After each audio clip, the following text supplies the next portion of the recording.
Selamat pagi semua. Seperti saudi wasili ami wahdul uqdatan min lisani yafqahu qawli. Okey, tuan-tuan dan puan-puan, hari ini saya akan beri penerangan berkaitan dengan sistem permit khas My Subsidi. Sebelum saya teruskan, ada siapa yang tahu pasal sistem ini? Sistem ini adalah yang mana pada mulanya kita buat secara manual, tapi telah di-upgrade kepada sistem komputer. So adalah untuk senang memudahkan para pemohon untuk memohon permit bagi mengisi diesel di mana-mana stesen, sama ada Shell ataupun Petronas. Teruskan, sistem ini adalah bertujuan untuk individu ataupun syarikat agensi untuk memohon permit bagi mengisi apa-apa jua petrol ataupun diesel di stesen, mana-mana stesen. Saya teruskan untuk syarat kelayakan. Okey. Kita di sini kita ada 7 syarat kelayakan untuk memohon sistem ini. Pertama adalah bagi penggunaan forklift. Forklift yang digunakan dalam gudang dan tidak dapat mengisi minyak di stesen kerana tidak berdaftar dengan Jabatan Pengurusan Jalan. Maksudnya kenderaan tidak boleh pergi ke stesen minyak untuk mengisi. Jadi mereka akan memohon untuk mengisi minyak sama ada menggunakan jerrycan ataupun tom drum. Untuk forklift, syarat kelayakan adalah tidak melebihi 50 liter sehari pembelian. Untuk yang kedua, pertanian. Pertanian adalah petani, peternak, pesawah yang membesarkan kebun sawah peternakan secara kecil-kecilan serta mendapat surat pengesahan dari agensi yang berkaitan. Maksudnya untuk ladang-ladang sawit pun boleh mohon, tetapi kena ada kelulusan daripada pihak NPOB. Nelayan. Oh, nanti kita beri untuk nelayan.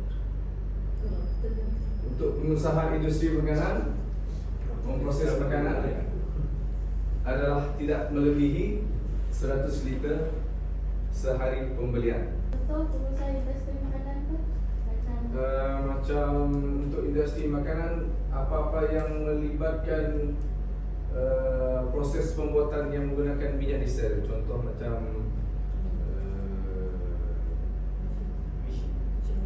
machinery diorang pakai untuk yang stamping, so dia akan pakai minyak diesel. Keempat adalah pengangkutan air, pengangkutan persendirian, pelancongan dan sukan air berskala kecil adalah tidak melebihi 100 liter sehari pembelian dan tidak melebihi 200 liter sehari pembelian bagi jarak ke pemborong beresen melebihi 30 km lah. Termasuk nelayan. Tapi sebenarnya untuk nelayan ni diorang ada satu program di mana pihak perikanan memang ada bagi subsidi. So untuk yang ini, mana-mana yang tiada berdaftar dengan pihak perikanan boleh memohon untuk permit khas ini. Kemudian kelima adalah penempatan penduduk di kawasan pedalaman. Seperti mana kita tahu, Sarawak adalah satu daerah yang besar, sama besarnya dengan semenanjung Malaysia. So untuk yang penempatan penduduk kawasan ini memang keperluannya memang untuk diesel tu pergi ke tempat-tempat rumah-rumah panjang memang perlu. So untuk ini adalah tidak melebihi 500 liter seminggu pembelian. Yang itu tuan-tuan dan puan-puan kena faham lah. Lulusan cawangan ke ISDO? Untuk ini sebenarnya untuk yang kelulusan untuk adalah di cawangan sendiri. Ada ketua cawangan sendiri yang akan meluluskan. Tapi apa-apa permohonan yang melebihi daripada 500 liter akan dimajukan kepada negeri. Boleh jual balik tak? Bisa kata untuk membantu orang kampung. Untuk itu sebenarnya untuk jualan balik memang tidak boleh. akan jadi satu kesalahan jika Coba menjual dulu. menolong ke kampung. Di bawah akta kawalan kalan adalah untuk menjual Penghulu.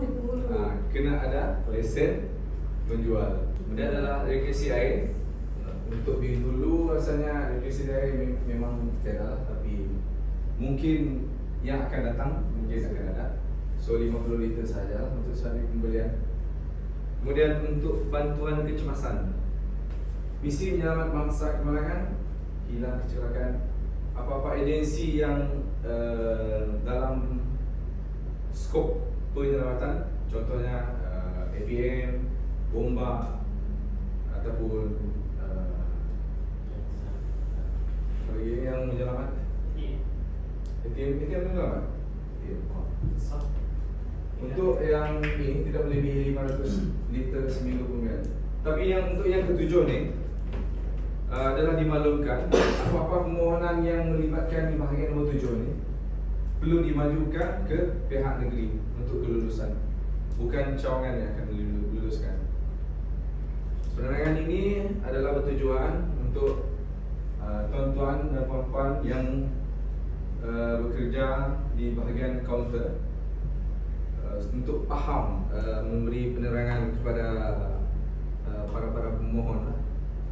Apa-apa soalan daripada tuan-tuan dan puan-puan sebelum saya teruskan masuk dalam sistem? Kalau macam yang tengah berlaku sekarang Agrofest program betul-betul macam mana nantinya untuk kegunaan generator? Mohon disetuju negeri.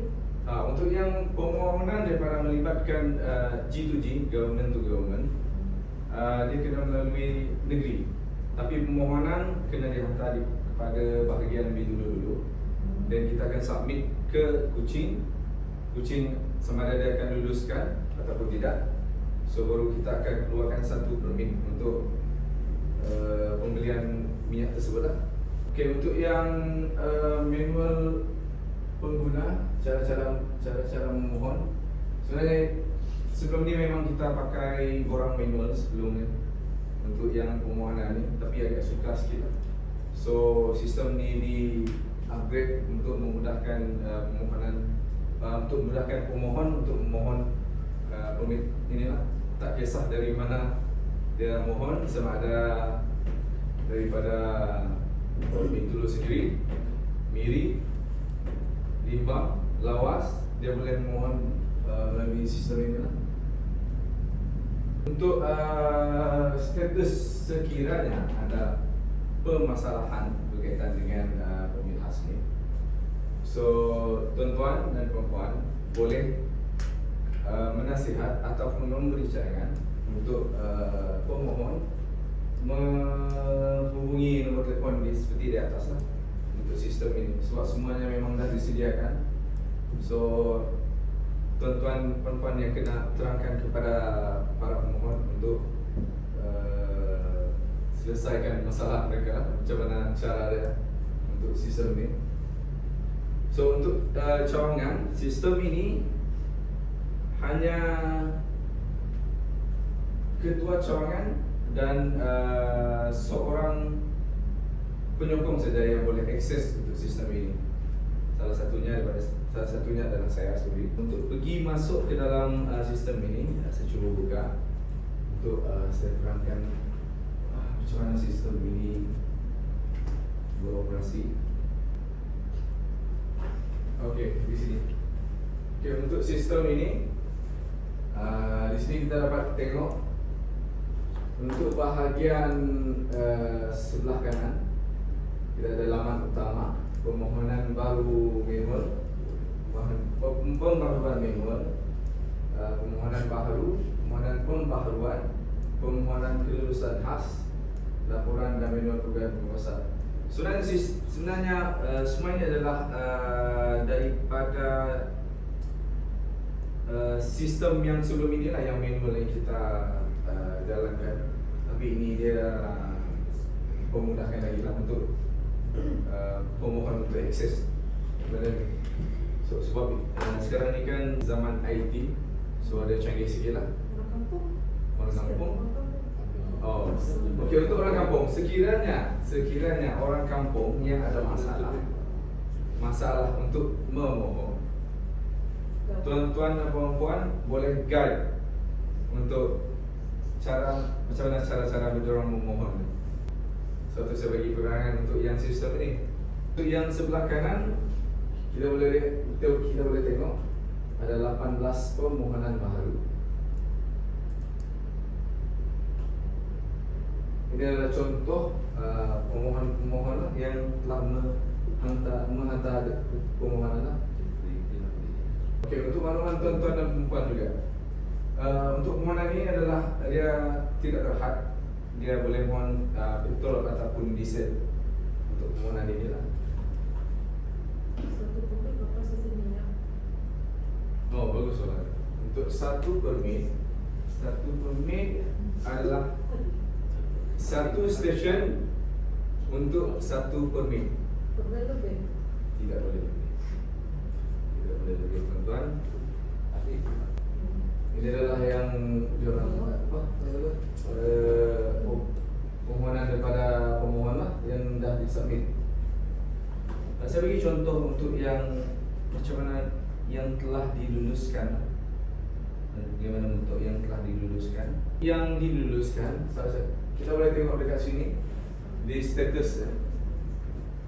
Status untuk yang dah diluluskan adalah berjaya. So untuk berjaya ni, tuan-tuan dan puan-puan kena maklumkan kepada pemohon untuk mencetak sendiri sekiranya sudah lulus. Kalau status berjaya boleh cetak.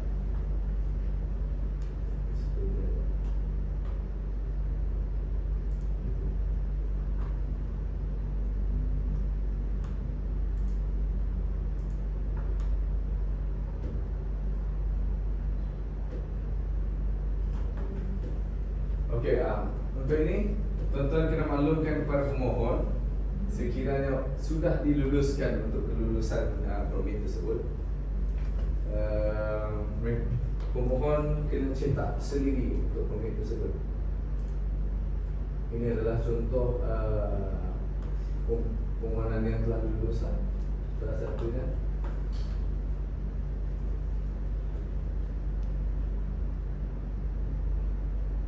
Cetakan ini adalah A4 saja, tapi untuk pengetahuan juga, untuk memastikan kesahihan dokumen tersebut, sistem ini dia telah generate satu barcode yang kita boleh scan untuk memastikan sama ada permit tersebut adalah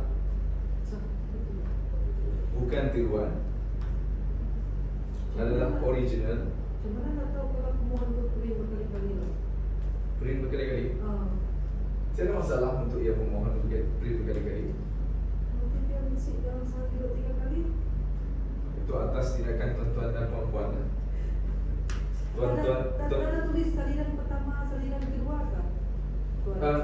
tak ada. Untuk permit khas ni, salinan pertama dan kedua belum ada lagi. Tapi untuk pemohon yang telah lulus, untuk setiap pengisian, sini kita boleh tengok tarikh, kuantiti yang kita luluskan. Setiap pengisian dia kena isi untuk di bahagian 2 setiap hari. Jadi tiada isu lah untuk dia menyeleweng ataupun menyalahgunakan permit tersebut lah.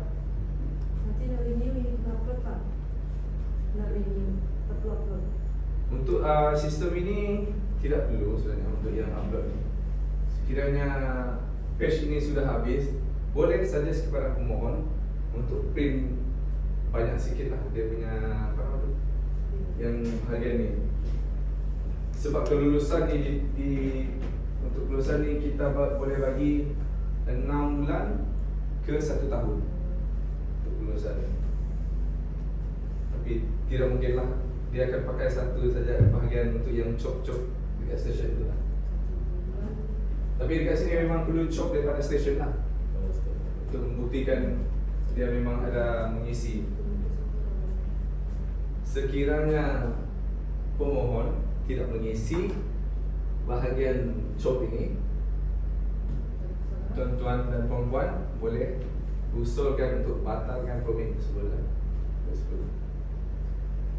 Ada apa-apa soalan lagi untuk permit ni?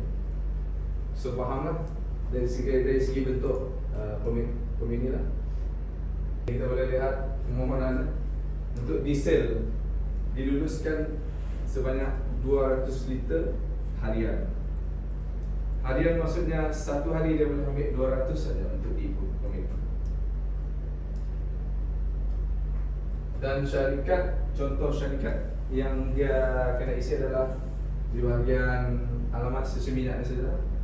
So sekiranya dia mengisi minyak di tempat lain, akan jadi satu kesalahan. Tuan-tuan dan perempuan boleh ambil tindakan untuk pemohon ini lah. Satu lagi saya ingatkan, satu lagi yang saya perlu ingatkan untuk tuan-tuan dan perempuan. Sekiranya permit tersebut adalah individu, sini Alan Teo Chun Ji.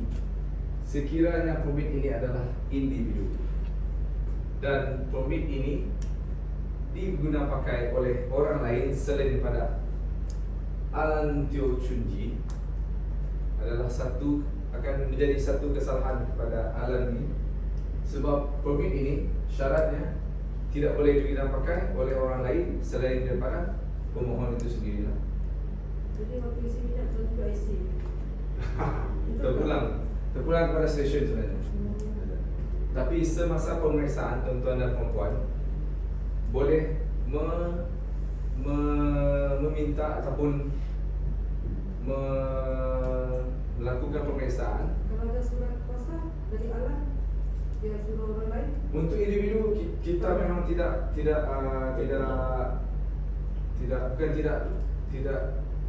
untuk individu kita memang tidak dengarkan penurunan kuasa. Tidak untuk penurunan kuasa. Kalau syarikat boleh. Kalau syarikat boleh, sebab dalam permohonan syarikat dia akan ada satu kolom di bahagian yang kita akan isi wakil untuk syarikat itu sendiri. Siapa yang akan mengisi minyak tersebut lah. Kalau mesti Alan sendirilah. Kerana berlaku benda tersebut, Alan ni dia menyuruh ataupun memberi permit tersebut kepada orang lain. Tuan-tuan dan perempuan boleh ambil tindakan untuk ini. Di sini kita boleh tengok peringatan. Pembelian barang kawalan melebihi had kuantiti yang diluluskan merupakan satu kesalahan. Contohnya kita luluskan 180, tetapi dia cuba untuk isi 200 liter, memang akan menjadi satu kesalahan. So tuan-tuan dan perempuan boleh ambil tindakan di bawah Akta Kawalan Bekalan 1991. Dan untuk yang kedua, kebenaran berhak tidak mengeluarkan ataupun memperbaharui permit khas bagi mana-mana pemilik permit khas yang melanggar undang-undang di bawah Akta Kawalan Bekalan. Sekiranya ada tindakan kepada tuan-tuan dan perempuan kepada pemohon tersebut, pemohon itu memang tidak akan layak lagi untuk memohon permit inilah untuk yang mengisi minyak di stesen. Kemudian yang ketiga, kabinet berhak untuk tidak mengeluarkan atau memperbaharui permit khas mana-mana pemilik permit khas yang gagal melengkapkan butiran dalam rekod pembelian. Rekod ini lah. Kita boleh tengok kat situ. Kalau dia cuma cop dengan tali aja pun salah. Pun salah. Mesti full semua. Di situ memang dah sah dan juga bukti pembelian mesti. Itu kan bekas yang digunakan. Bekas ni tak kisah untuk bekas ni. Sama ada dia boleh gunakan jerrycan ataupun tong drum untuk mengisi minyak. Tapi kita untuk petrol kita tidak galakkan tong drum yang besi. Kita tidak galakkan yang tong drum untuk besi. Untuk yang tong drum yang jenis plastik tu, yang biasa kita tengok, yang warna biru, itu kita galakkan. Dekat ni ada beberapa soalan daripada tuan-tuan dan puan-puan yang tidak faham. Sebab tuan-tuan dan puan-puan yang akan berada di kaunter memberi penerangan kepada pemohon sekiranya ada pertanyaan ataupun permasalahan. Kalau pemohon itu dia kontraktor, Sebenarnya untuk kontraktor dia bergantung dengan apa jenis projek yang dia buat. Sekiranya dia adalah kontraktor yang buat projek mega, so kita galakkan dia untuk memohon industri punya minyak, bukan yang bersubsidi. Sebab di stesen yang kita tahu, semua yang di stesen adalah bersubsidi punya minyak.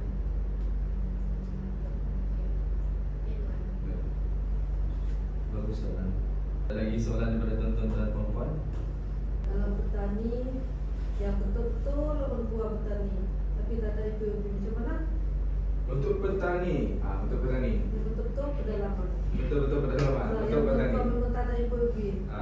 untuk petani kita ada satu kolom permohonan dia. Untuk pemohon yang berada di luar kawasan, dia kena satu pengesahan daripada ketua kampung ataupun tuai rumah itu sendirilah yang memaklumkan pemohon itu memang ada di rumah tersebut lah. Untuk inilah. Jangan risau, kita tak susahkan para pemohon. Mana tahu mesti ada IPOB. Oh tidak. Selain IPOB, Jabatan Pertanian boleh? Boleh. Untuk jabatan pertanian boleh. Tapi untuk perikanan kita tidak galakkan lah, sebab perikanan dia ada projek dia sendiri yang bahagian subsidi lah untuk yang para nelayan. Ada lagi tuan-tuan dan puan-puan yang tidak faham pasal program khas ni, sistem ni. kalau ada yang tidak layak memohon permit khas, lepas tu kita offer dia suruh pergi beli minyak diesel dekat pemborong diesel. Tapi tu pemohon cakap dia dah try nak beli minyak dekat pemborong diesel, tapi tu pemborong tak nak bagi dalam kuantiti yang sikit, dia nak banyak terus. Dia nak jual banyak terus. Contoh kuantiti banyak dalam keadaan macam mana? 3,000 liter. Ribu macam tu lah. Ribu. Kalau setakat dua kan tu pemohon nak guna dalam 200 dan macam tu. Tapi dia tak layak untuk ni, untuk permit khas. Okay. Tapi dia nak beli dekat pemborong diesel, tapi pemborong diesel tak jual dengan kuantitas yang sikit. Dia nak jual macam ribu-ribu liter lah macam tu. Macam mana lah kalau macam tu? Untuk perkara tersebut, korang telah usulkan ke pihak ni. So, diorang akan buat satu jalan penyelesaian untuk yang bagi yang masalah macam ni lah. Untuk sekarang ni, saya tidak dapat bagi tahu apa yang berkenaan benda ni lah. Sebab yang saya bagi penerangan itu adalah untuk pemilik khas saja. Untuk yang pembelian industri akan dimaklumkan oleh pihak negeri lah untuk perkara-perkara ini.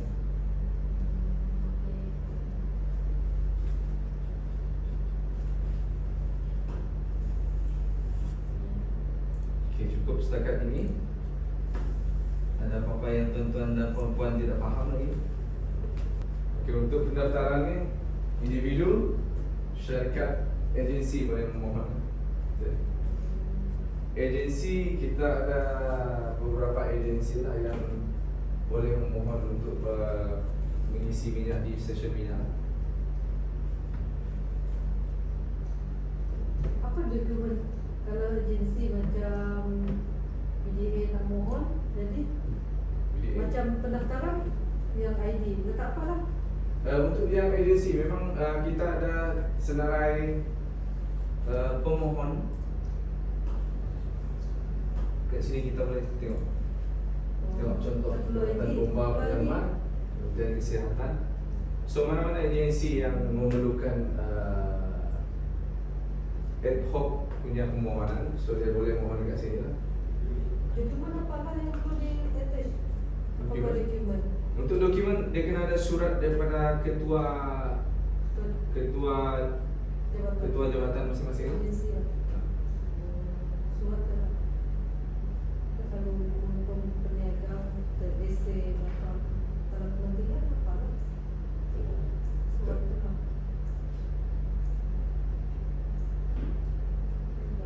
Kat sini saya tak pasti berapa banyak tapi sekiranya tidak ada kementerian ataupun agensi yang di dalam senarai sistem ni, diorang boleh memohon secara by surat lah kepada pihak kita sendiri lah, untuk kita majukan kepada pihak negeri untuk permohonan ini pemintas. Okey, yang last. Ini saya dah terangkan kan tadi untuk permasalahan yang sudah yang ini sudah. Kalau pemohon lupa Gmail dia tuan, macam mana? Hubungi dia lah. Sekiranya dia ada option, sekiranya dia lupa dia punya password, dia boleh reset lah. Dia reset melalui lupa kata laluan. Sekiranya dia tidak ingat juga dia punya password ataupun dia punya ID, so dia boleh call hotlink tersebut lah. Sebab sistem ni bukan kita yang bukan bahagian enforcement yang buat. So ini adalah ada satu vendor yang dilantik untuk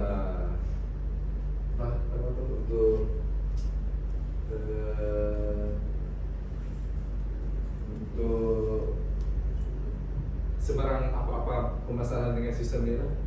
Okay, akhir sekali untuk saya ingatkan, sekiranya ada masalah ataupun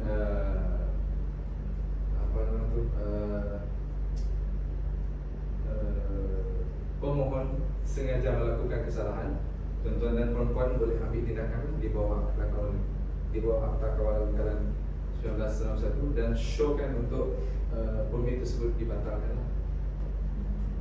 So pemohon memang tidak akan layak lagi untuk memohon pemihas ini lah.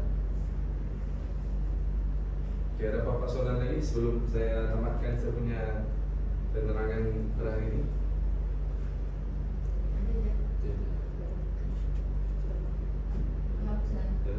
Okey, terima kasih atas masa tuan-tuan dan puan-puan. So kita akan jumpa lagi untuk penerangan yang lebih jelas lagi untuk sistem ini. Ini adalah permulaan saja. So tuan-tuan puan-puan yang akan berada di kaunter boleh beri penerangan kepada pemohon lah, supaya tidak ada masalah untuk. Okey, sekian, terima kasih.